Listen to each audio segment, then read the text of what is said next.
സംഖ്യാപുസ്തകം അധ്യായം 17. യഹോവ പിന്നെയും മോശയോട് അരുളിച്ചെയ്തത്, ഇസ്രായേൽ മക്കളോട് സംസാരിച്ച് അവരുടെ പക്കൽ നിന്ന് ഗോത്രം ഗോത്രമായി സകല ഗോത്രപ്രഭുക്കന്മാരോടും ഓരോ വടി വീതം 12 വടി വാങ്ങി ഓരോരുത്തന്റെ വടിമേൽ അവനവന്റെ പേരെഴുതുക. ലേവിയുടെ വടിമേലോ അഹ്റോന്റെ പേരെഴുതണം. ഓരോ ഗോത്ര തലവന് ഓരോ വടി ഉണ്ടായിരിക്കണം.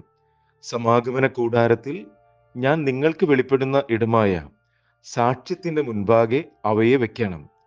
ഞാൻ തിരഞ്ഞെടുക്കുന്നവന്റെ വടി തളിർക്കും. ഇങ്ങനെ ഇസ്രായേൽ മക്കൾ നിങ്ങൾക്ക് വിരോധമായി പിറുപിറുക്കുന്നത് ഞാൻ നിർത്തലാക്കും. മോശെ ഇസ്രായേൽ മക്കളോട് സംസാരിക്കുകയും അവരുടെ സകല പ്രഭുക്കന്മാരും ഗോത്രം ഗോത്രമായി ഓരോ പ്രഭു ഓരോ വടി വീതം 12 വടി അവന്റെ പക്കൽ കൊടുക്കുകയും ചെയ്തു. വടികളുടെ കൂട്ടത്തിൽ അഹ്റോന്റെ വടിയും ഉണ്ടായിരുന്നു. മോശെ വടികളെ സാക്ഷ്യകൂടാരത്തിൽ യഹോവയുടെ സന്നിധിയിൽ വെച്ചു. പിറ്റേനാൾ മോശെ സാക്ഷ്യകൂടാരത്തിൽ കടന്നപ്പോൾ ലേവി ഗൃഹത്തിലുള്ള അഹ്റോന്റെ വടി തളിർത്തിരിക്കുന്നത് കണ്ടു.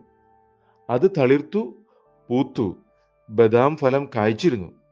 മോശെ വടികളെല്ലാം യഹോവയുടെ സന്നിധിയിൽ നിന്ന് എടുത്തു ഇസ്രായേൽ മക്കളുടെ അടുക്കൽ പുറത്തു കൊണ്ടുവന്നു. അവർ ഓരോരുത്തൻ താൻ്റെ വടി നോക്കിയെടുത്തു. യഹോവ മോശയോട്, അഹ്റോന്റെ വടി മത്സരികൾക്ക് ഒരു അടയാളമായി സൂക്ഷിക്കേണ്ടതിന് സാക്ഷ്യത്തിന്റെ മുൻപിൽ തിരികെ കൊണ്ടുവരിക. അവർ മരിക്കാതിരിക്കേണ്ടതിന് എനിക്ക് വിരോധമായുള്ള അവരുടെ പിറുപിറുപ്പ് നീ ഇങ്ങനെ നിർത്തലാക്കും എന്ന് കൽപ്പിച്ചു. മോശെ അങ്ങനെ തന്നെ ചെയ്തു. യഹോവ തന്നോട് കൽപ്പിച്ചതുപോലെ അവൻ ചെയ്തു.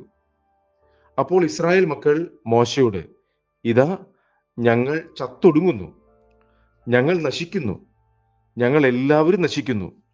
യഹോവയുടെ തിരുനിവാസത്തോട് അടുക്കുന്നവനെല്ലാം ചാകുന്നു, ഞങ്ങളൊക്കെയും ചത്തൊടുങ്ങണമോ എന്ന് പറഞ്ഞു.